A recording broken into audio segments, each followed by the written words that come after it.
Susie, Rob, what do you know about Neanderthals? really old humans lived like quite a long time ago, but not that long ago.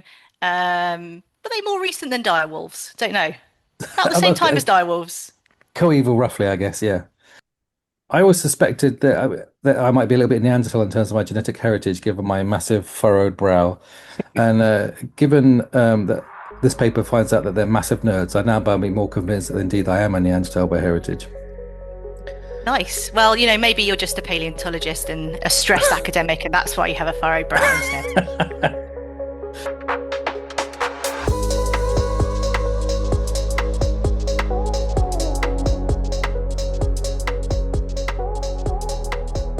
So, Susie, what have you been up to this week? Well, I had an exciting week. It was a busy week. We announced the new dinosaur at the Natural I History saw, Museum. I saw. This is very exciting. Tell us about this dinosaur.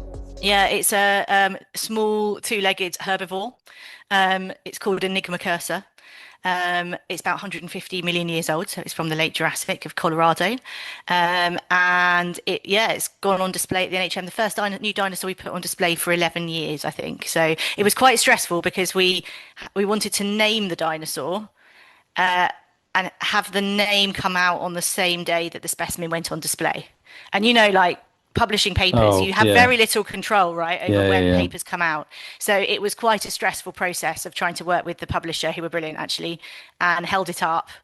Um, and yeah, and it all worked fine, miraculously. Congratulations. Thank you. I mean, I want the Fossil Files listeners to know that I said that this should be the subject of one of our one of our papers, but Susie humbly suggested that it should not be. But we can at least you've told us people can go and find out about it under their own speed, can't they? They can, because it's an open access paper and there's lots of articles about it as well. We were all over the BBC and we were in loads of Hooray! newspapers and it was really good. Yeah, it was brilliant. But yeah, you don't want to do this. It's really boring. I write self-indulgently detailed monographs of bones. It's really dull. It's for the enthusiasts, Rob. But the enthusiasts. Hey, come on, everyone loves a new dinosaur, even me, the dinosaur skeptic. Excellent news. So, I've been thinking about fossil fish a lot this week. Had one paper accepted, one paper rejected, so it swings and roundabouts. Oh well, that's a Yeah, nice 50-50 result. yes. And I had a visitor from France, a visitor from Wales, and a visitor from Spain come and talked about fossil fish. So it's been quite a fossil fish busy kind of week for me. Not as exciting as yours, though, I'm guessing. Also, this morning spent taking my daughter to the orthodontist's appointment. So that's more the prosaic lifestyle excitement that goes on around here. But we probably should move on to talk about this week's paper. So I have unusually taken the step of asking you not to read this paper in advance, Susie. I guess because I wanted you to come in fresh with this one, and Yes. and that makes your life easier, right, as well. Well, it sort of does, but then if I sound like an idiot, you have to cut that bit out, okay? All Because I haven't been able right. to look anything up in advance. Okay, so I'm going to tell the listener now if there's any suspicious gaps, you can tell that what I've done is edited out that something Susie said that is so stupid, even in comparison to the normal stupidity of things that we say. Okay, that's fair. So, the paper this week is a bit unusual. Were Neanderthals the first fossil collectors? First evidence recorded in level 5 of the Prado Vargas cave, Conejo, Borjos, and Spain. So, this is published in the journal Quaternary, which is a bit of an unusual one. This is an MDPI journal. I hadn't come across it, which I mean, I'm a bit nervous about MDPI journals, but let's not go into that. And it came out in November 2024, so this is a bit of an older one. So, we already had a little chat about Neanderthals, I guess, but I guess probably should flesh that out with a bit more actual knowledge. Yes, so they are a species of human that has been known about for a long period of time. Although species is a loaded word here because, what is a species? But we'll come back to that, I guess. They are an archaic bunch of humans. They lived in around Europe, but also Central Asia and the Levant, so some parts of the Middle East, and they've been known about for a long time, since the 1800s. They are sort of characterized as being quite robust. They've got a long and low skull and a heavy rounded bridge, which is why I thought I might be one. Strong teeth and jaws and a wide chest and short limbs. Well, I definitely don't have short limbs because I'm more orangutan than Neanderthal in that respect. But so Maybe for a I'm a long time, Neanderthal. I've got very short limbs. yes. So for a long time, they were thought of as sort of like some sort of robust, brutish, very archaic, I guess is the word, simplistic kind of species of humans, a sort of rung on the ladder towards being Homo sapiens. And then Homo sapiens arrived and kicked them out. But actually, we're learning an awful lot about Neanderthals. There's been a sort of a Neanderthal renaissance over the last few years about all the things that we're getting up to. So they were capable of making tools, art, fire, engravings, maybe even a musical instrument, as I found out about when I was Hmm. looking into this. And we now know from ancient DNA that they were interbreeding, which is why I was saying that, maybe I'm a Neanderthal, because actually the Neanderthals were interbreeding, especially with human populations in Europe. So up to 20% of the Neanderthal genome survives in modern day people. So we could potentially try and reconstruct a That's Neanderthal. Well, amazing. yeah, it's deeply suspiciously unethical, but we've covered that with the classical biosciences. So do you collect fossils, Susie? No, I don't understand why people collect things. It's a total mystery to me. I mean, when I was a child, I used to collect, interesting shaped pebbles and Uh-huh. and shells, Hmm. and I actually did have a fossil collection, and Hmm. mainly fragments of ammonite. Um, Hmm. but these days I don't get it. I don't know why you just. But then I like all my surfaces to be completely clear. Ideally there would be nothing in my house. So maybe this is it. Do you have a, do you are you a fossil collector or other collect I mean, stamp only collectors? I didn't grow up being a paleontologist. I mean, I had a dinosaur phase as a kid, but then I wasn't, paleontology all the way. I got distracted as an undergrad and got into it. So I wasn't the sort of person that had I do now have like bits of fossils just because, it's an idle interest and I keep it, but I haven't got it all labeled. But lots of people out there busy collecting fossils and all collecting all sorts of things. But Susie, you didn't fall into my trap there. I was trying because you You're trying said to that, get me to say collecting yes, things. yes, I Yes, collect I want lots you of did you things. say Oh, yes no. that you're collecting, so then we can refer back to that later. And But no, actually, what that's I said was no. People who collect things are losers, and then and that you grew out of it, which is going to come up later on. Okay, but people collect things for all sorts of reasons, right? But fossils is one of them. And I guess we're going to come back to the idea. One of the reasons I wanted to do this paper wasn't so much about Neanderthals, but about, it's interesting to think, how far back does collecting go and why do people collect things? yeah, is So it can I is it sort of ask, ingrained in us somehow, ingrained in our psyche somehow? yeah, so Susie, can I ask you to read something now? Yeah. So Susie, could you read us this bit here? This is from the beginning of the abstract of this paper. Okay, it says collecting is a form of leisure and even a passion consisting of collecting, preserving, and displaying objects. When we look for its origin in the literature, we are taken back to the appearance of writing and the fixing of knowledge, specifically with the Assyrian king Oh, that was, Ashurbanipal. You did this yes, deliberately. 7th century BC, Mesopotamia, and his fondness for collecting books, which in his case were in the form of clay tablets. You lovely. definitely did that I, deliberately. I didn't do the name on purpose. I only realized that after you stumbled over it that I'm now asking ancient Assyrian names, isn't it? They're Whilst I almost as might, good as Polish names. well, I think we should expect ourselves to learn how to pronounce our Polish colleagues' names. But Yes, we should. the ancient Babylonian king, or ancient Assyrian kings. Oh goodness, this is culturally insensitive. Okay, so in the introduction to this paper, they talk about exotic elements or curiosities, right? So this is what they're talking about. Is what is the rationale for collecting them? And they go through a sort of survey of before this paper came out, what things are known. So they started talking about manuports. Do you know what a manuport is? Haven't got a clue. No, it's an object that might have been carried from one place to another. So the idea is it's just Oh, it might not necessarily have a function, it might not necessarily be a tool. It's just saying that someone, often in this case ancient humans, have picked up something and taken it from other than where it should be. So here's one of the oldest ones, which is interpreted. If you ever look on page 18, this is the oh god, now I'm gonna have to pronounce it. I can't just ask you to pronounce it. The Macapansgat pebble, which is found about. So this is found with some Australopithecines, which is an even older source of humans. What does that look like to you? you know those Polish poos? Yes, It looks a little yes. bit like one of those. Are we So sure that they collected this as opposed to just did it? well, well, it is jasper, right? So it's a 5 centimeter jasper pebble, which Oh, the Jasper, you say. jasper, Okay, right. which the anthropologists have interpreted as resembling a human face. What I can see is like maybe Miss Piggy at most. I don't know. It looks like so the suggestion is that it's found at least 4 miles from the nearest source of jasper with Australopithecines. So what's happened is someone's picked up some Australopithecine maybe has picked up this interesting looking rock and carried it with them to a place. There we Maybe. go. Maybe, I mean, maybe. it's funny though, isn't it? Because well, maybe they picked it up because it looks funny. But in Yeah. the Natural History Museum, in the collections, we have a whole cupboard of rocks that look like funny things. Mm, And the people bring in and say, "Hey, look, I found a perfectly preserved orange." Or yeah. like a monkey's head, and they look exactly like monkeys' heads or perfectly Yeah. preserved oranges.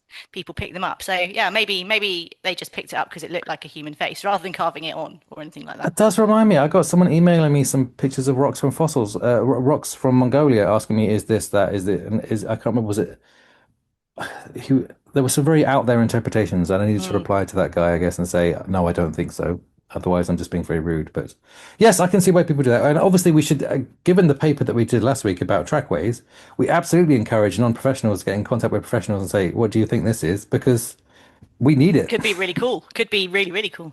Yeah, I mean, but we do get a lot of stuff that is not Hmm. anything. But hey, please don't stop. Don't be put off by that. Let send me. Well, no, I don't want to open the flood doors to you and I now getting pictures of every fossil. So go on, go. Okay, so those are some examples of the sorts of things that people find, or they might have been collecting pigment in a shell. Like Neanderthals might have been painting things and using some seashells as little pigments. But the question is, which of these are fossils that have been used? Now, they cover some interesting examples of fossils, but one of the oldest ones is the Erfurt Manoport. This is from 300,000 to 200,000 years old. Food. Is it from Morocco? Yes, it's from Oh, I Morocco. know So, food.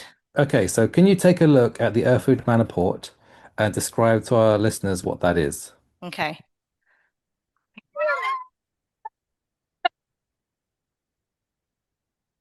Um, is it a burrow? It's It's not a tomorrow. cuttlefish cast. Okay, listeners, it looks like a penis. That's what it looks Yes, like. it is. This is the Yes. entire reason why Yes. Rob Yeah. didn't want me to read this paper in the first Yes. place. Yeah. It was one of the reasons. Yeah. But yes, the Erfurt Manoport is apparently a famous one. It is But 700 it is. millimeters long, 35 millimeters wide at its widest point, and it's a fossilized fragment of a cuttlefish. So I'm not just doing this to torture you. It is an actual bona fide fossil remain, potentially being used by humans. But How was it being used everyone, by humans, Rob? I don't know how polished this thing is, but it's very, but it's very clearly resembling the form of a non-erect human phallus. It To is. call it to quote, Yes. many of the scholars that have discussed it have talked about it in this light. I like the detail, the non-erect detail. Don't you shouldn't shame, right? Body shaming is not appropriate. Maybe your cuttlefish fossil cast is everyone comes in different sizes. So so that is the context of which we enter this paper. Um one of the so also they also talk about the history of fossils. So they here was an interesting one that I hadn't come across. Um so they talk about how fossils were valued in prehistory. The Greeks collected had some fossils around and talked about them. I mean, they didn't the Greeks got it a bit wrong, I think, in many cases. But here's an example that I thought was quite interesting that I hadn't heard of before. So, evidence of the esteem that fossils reached among Mesoamerican societies is one that a 1 meter long femur, probably from a proboscidean, like probably a mammoth, I guess, or some sort of what the other big ones that live in there, Gomphothere or something like that. Mastodons or something. Yeah. Mastodon, yeah. Yeah. From the extinct North American fauna that Captain Hernan Cortez received as a gift from the in Claxa. Oh God! Now I'm the one that's what are the Somewhere in ancient? Mexico. So yeah, what the ancient Mexicans? Not ancient. They weren't ancient. When the Mexicans were greeting these Spanish invaders, I guess we'll say. I don't know. There's no other way to describe it. Colonialists. One of them was gifted a 1 meter long bone from a an ancient mammoth or mastodon, which I think is pretty cool. So we are wandering into the sort of archaeology anthropology world, which I'm beginning to see is a bit different from the paleoanthropology and paleontology world. They, that's one of the things that kind of struck me about this paper was that it's sort of written in a sort of very different kind of style. Mm. Did I actually mention the authors' names? I haven't done this. It's some Spanish authors. I should tell you who they are. So, the lead author of this paper is Marta Navarro Ruiz, along with some other people from Spain. A lot of them, some of them from Burgos and Malaga. But it does seem that at least some of them are in the Department of History or Archaeology rather than paleontologists. But they must have worked with a paleontologist here because they've done some proper paleontology. And indeed, one of the earlier papers on this topic from a different Spanish group, where a different Spanish group did a sort of review of fossils, whether or not they've been used, and they basically came to a really striking conclusion: is that, well, first of all, quote, no report exists of fossils being intentionally collected by Neanderthals. And they say, quote, failure to achieve proper identifications often reflects a failure to contact paleontologists. So these bunch of archaeologists and anthropologists have identified a gap and said you need to talk to paleontologists, which is nice. You know, that they're basically saying if you want to understand what these things are, you need a paleontologist, which I think you and I would probably agree with. Absolutely. And equally, I now feel bad that I was sniggering at these manaports and other things because I was doing that without referring to an archaeologist or anthropologist first. I was just being arrogant enough to think that I could just basically have a laugh Snigger at a at penis. things that Yeah, look like poo and willies. yeah, yes, yeah. Yeah, but where would we be in life, Rob, if we couldn't snigger at poo and willies? Absolutely right. I realized that this preamble is taking a long time. We will actually get to the paper itself. So, the Prado Vargas cave is located in northern Spain. So it's it's not actually in the Basque province, but it's very close to the Basque speaking area. Um, the Neanderthals have been known here for a while. They already knew that children were there because they've got some milk teeth recovered. This is a nice cave. Neanderthals love caves. Neanderthals love the caves. They were potentially migrating around. They were using Well, it's hot pine. in Spain, isn't it? Yeah, yeah. I Is it mean, hot? this Is is it going to hot in be. Manchester today? It is. I am actually sweating in this It's room so today. hot. I would like a Yeah. cave today. It'd be really good. A cave would be good, but you have to bear in mind also that these Neanderthals it would be a cooler climate at the time. So they might have True. actually been using True. the caves to escape from harsh weather rather than, well, I guess I don't know what the climate would have been in Spain, but yeah. Well, you're right because it was the Ice Yeah. Age, wasn't it? Yeah, yeah. But nevertheless, they were using pine as fuel, and they had a structured living space. They were eating deer and goats, which they transported into the cave. Now, transport is going to be important later on. So this is them again, quote them. The inhabitants of Prado Vargas employed a recycling economy. This was performed by transforming bone fragments of bone and food waste into bone retouchers and limb bones into bone tools and selected according to their size and freshness. So we have quite a nice idea about what these guys were up to. They have a quite a sophisticated use of tools and activities. They've got fires, they've got food. We know the kids there. There's quite a lot, and we've got a nice map of this cave of where all the different things were found. The stones, which presumably might have been tools, the charcoal from the fires, and from this cave, they've got a nice map where they found the fossils in This this is a bit cave. awkward. They've spelt Yes. fossil wrong in figure three. Well, I mean, should we give them an effort now and say that's how you spell fossil in Spanish? Mm.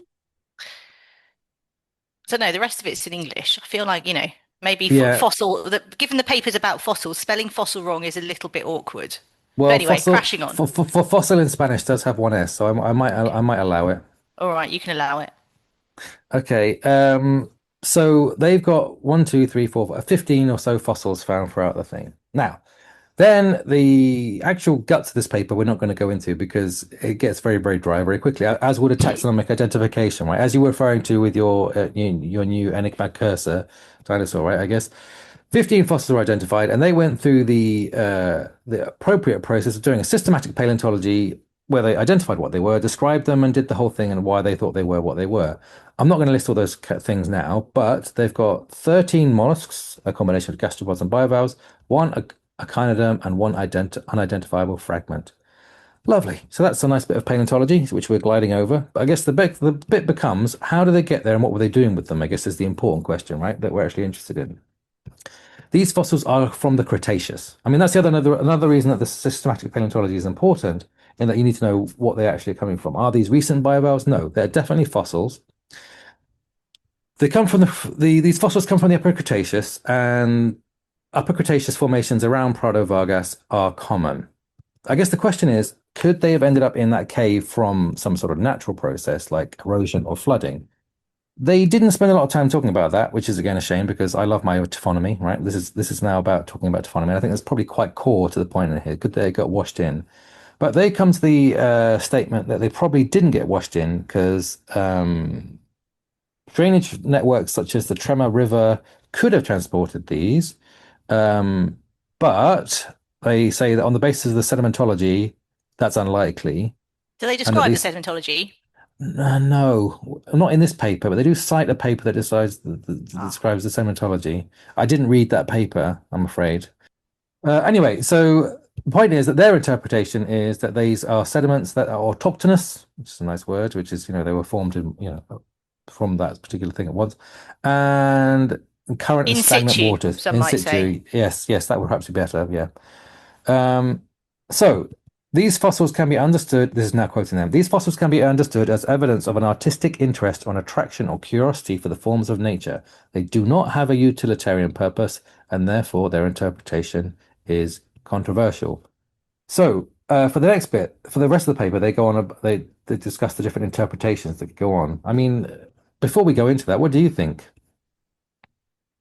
Um, I I sort of think if they had been, so I'm just looking at the distribution of these fossils, if they had been brought in as a result of fluvial transport, we might expect to see more, Hmm. and perhaps they're relatively scattered around the cave, aren't they?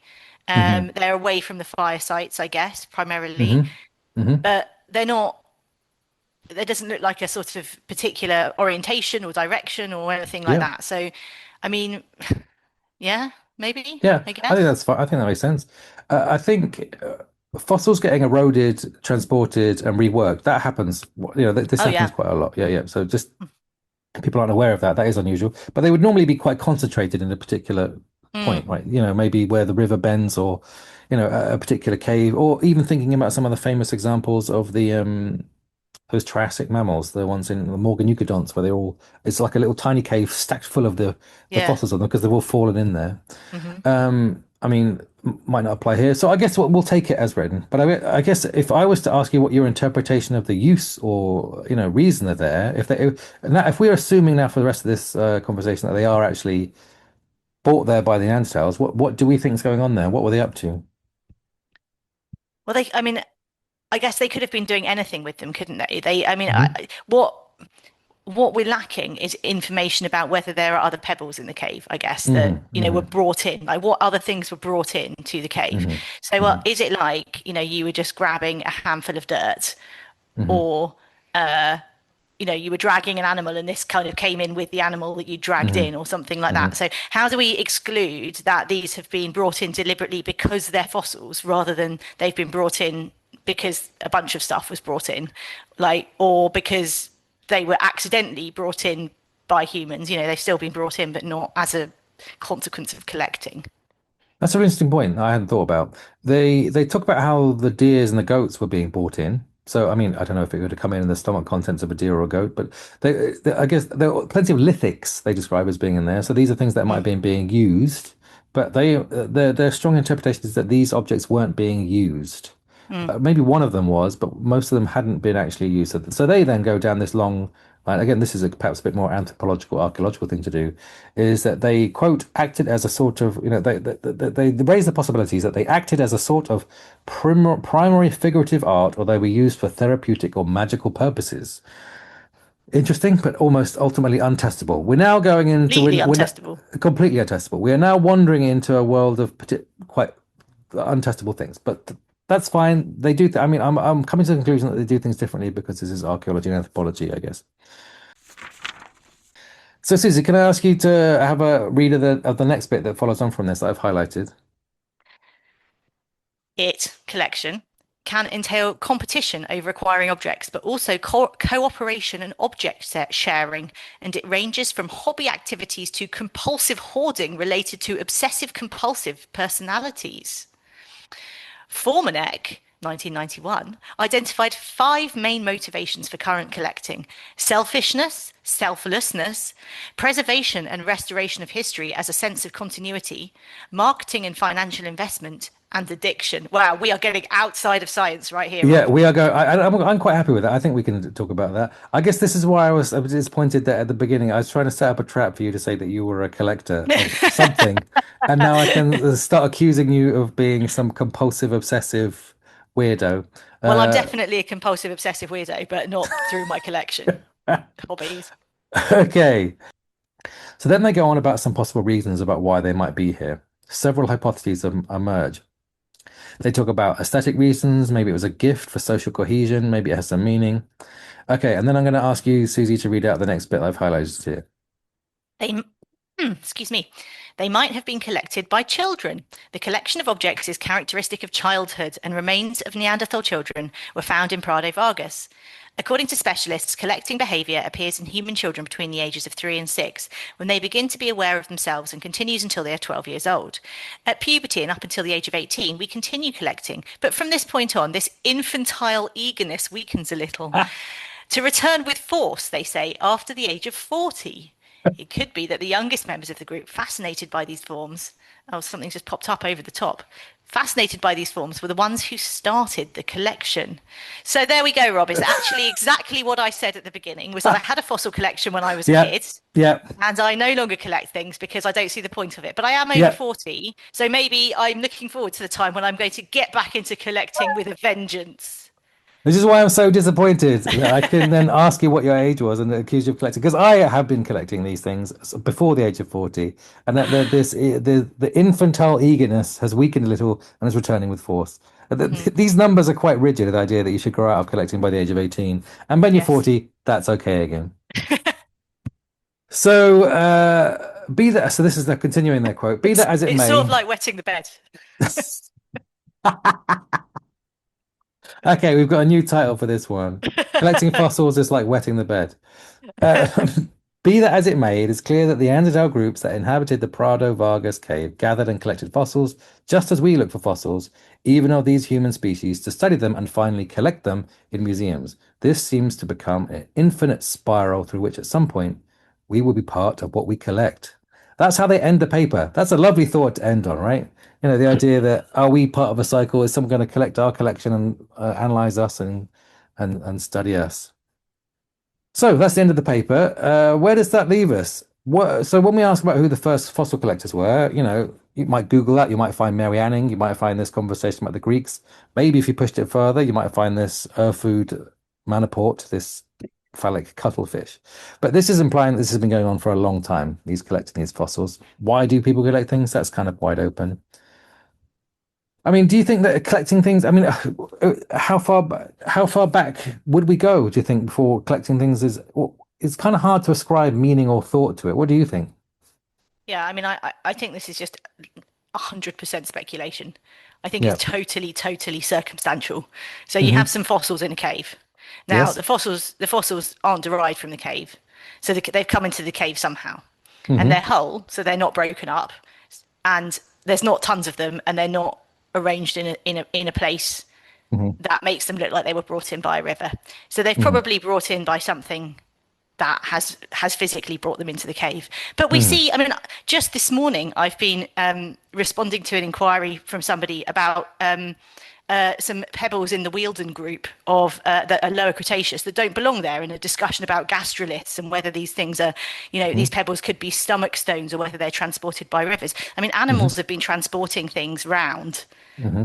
knowingly or otherwise, mostly Hmm. otherwise, for, forever. Hmm. And transportation by animals is certainly a thing, a reason that we ascribe to various odd things that don't belong where we see Hmm. them. And I find it difficult to, I think it's a massive leap to then use this as evidence that Neanderthals were somehow spiritual, or using magic, or, playing Hmm. games or anything like that. I Hmm. mean, it could just be that these were caught in the fur of some goat they dragged in, Hmm. or they had grabbed a load of pebbles that they were using as hearthstones, Hmm. and they just happened to be in there, and they weren't good for what they used, so they just chucked them out. I mean, it's I just think it's totally circumstantial.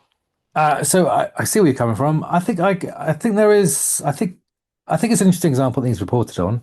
I think that I'm a little bit sympathetic to the idea that there is just a sort of intrinsic urge that people have. If you see an interesting pebble, you pick it up, you take it with you. You know, do you take it back to your cave? I don't know. My daughter's always picking up interesting looking pebbles and carrying them. And then I That get is annoyed true. because I have to Everybody carry her everybody bag. picks. Yeah, that no, everybody picks up. Yeah, you But pick up but pretty the, things, don't you? Yes, I guess this boils down to the aesthetic question. So they talk about aesthetics quite a lot through this. I guess the question is, what makes it, a pebble interesting is going to be, I guess, entirely depend upon what people are using it for. And I guess in this case, these ones weren't being used. Some they might have been ornamental. But again, there is enormous speculation going on here on one with the other. But I think that's also just part of the course for archaeology and anthropology, right? I'm not saying they're not scientific or they're dodgy. I'm just saying that when you're presented with that kind of data that you'll never know the full truth of, it's your job to speculate, I guess. Now, this is going to be a screeching gear change now for this conversation, but it does follow on because there was conversation about financial motivations, selfless or selfish, and I wanted to use this to have a quick conversation with you at the end of this about um, dinosaur trade. So, dinosaur trade has really picked up in the last 10 years, I think, in terms of people buying and trading and collecting dinosaurs in the private market has really gone rocket bonkers. So one of them was recently a stegosaur, as I'm sure you will have noticed as stegosaur experts. I mean, were you at any point asked your opinion about that stegosaur sale?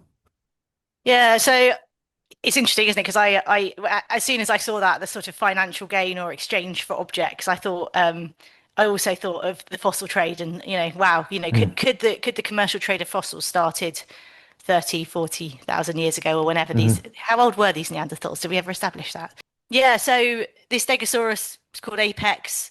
It was about 6 months ago. It sold on the commercial market. I think it was for $46 million. It's the most expensive dinosaur ever found. No, sorry, ever sold.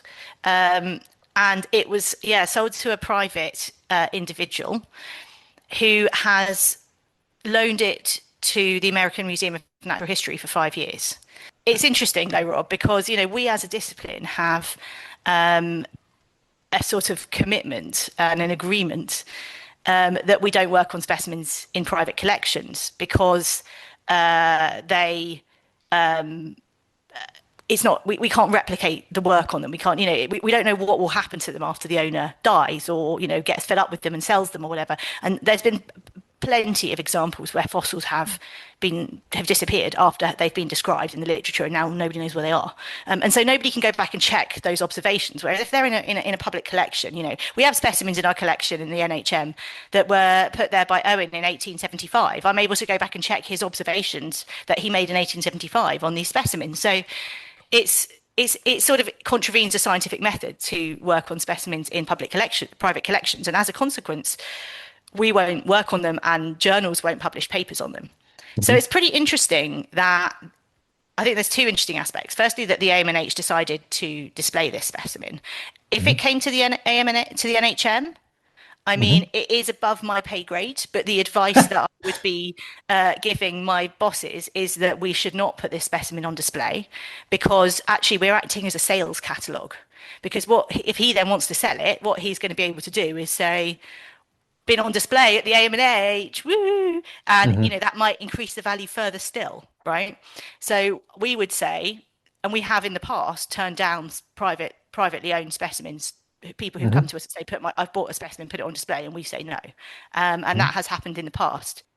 That, Yeah. that raises an awful lot of interesting questions. I mean, I was aware that this private hedge fund manager guy, one of the super rich guy, had bought it. Now, I was did a little bit of research on him, and he's super duper wealthy from hedge fund management. He gives loads of money to politics. He gives loads of money to research and funding. So I guess this boils down to the question of selfishness and selflessness, right? So he's got the resources to buy this very, very expensive fossil, and then he is, I guess, doing some philanthropy by sharing that.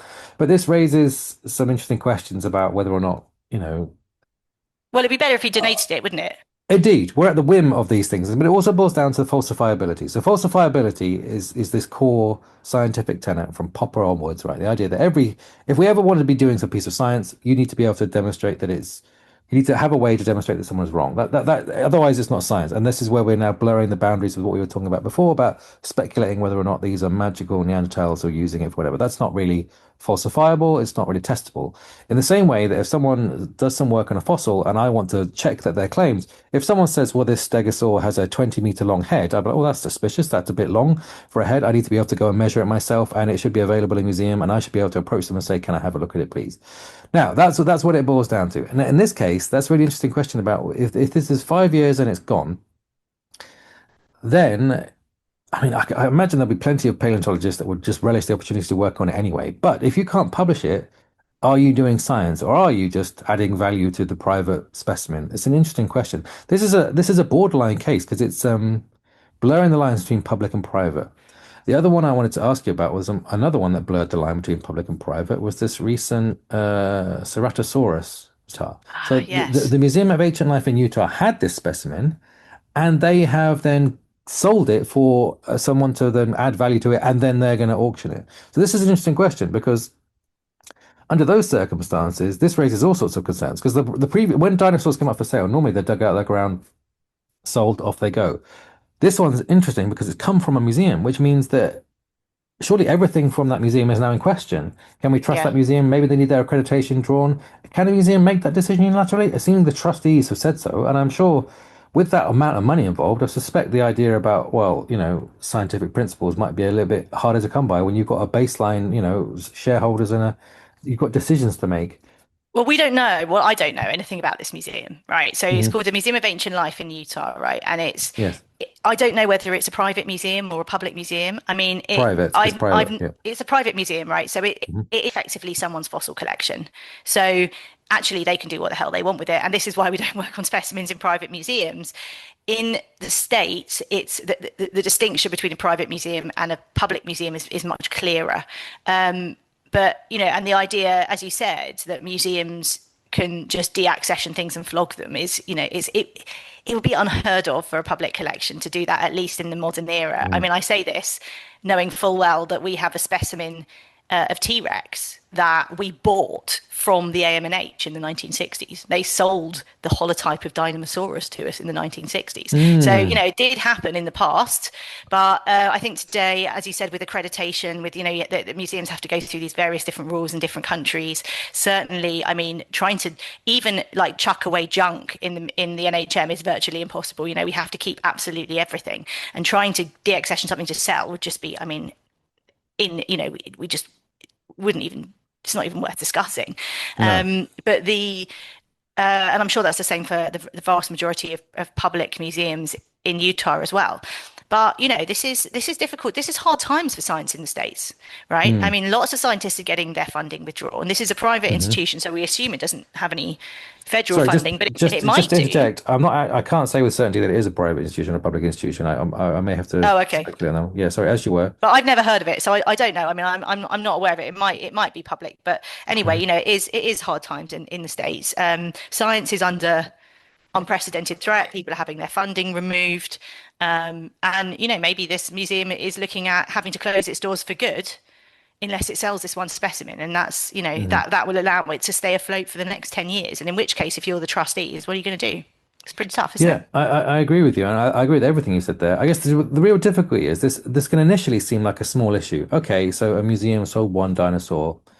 So what? They need to stay afloat. We've got to be real. The money is involved. But the reason why this is a big deal is if we start pulling at that thread, potentially the entire science of paleontology comes tumbling down. Because if we can't have, if we don't know that any of the things that we've published are going to be, collected and public for the future, then, you Yeah, know, it's huge. no, It's a huge no, issue.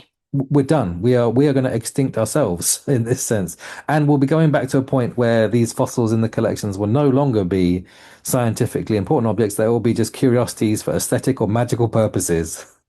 You see what I Yeah, did there? I've looped I it do. back to our Neanderthals. That was definitely done, I thought. Well, on that note, we probably should draw a line under this chat. Um, any Interesting clo paper, Rob. Interesting paper. It was good to chat it was good to chat through. Yeah, good one. Mhm. Liked it. I mean, often when we finish, I like to try and think about lessons we've learned and how we could use it for the future. But in this occasion, I think this is a bit of an unusual archetype one. I'm not sure I could use this to inform my paleontological studies, other than taking a step back and thinking about why I do what I do. Is it for magical purposes, aesthetic reasons, selfish or selfless reasons? And now you're over 40, you're completely allowed to collect. I can Have like return to beds. my infantile obsessive concerns now. Enjoy your fossil collecting, everybody. We'll see you next time.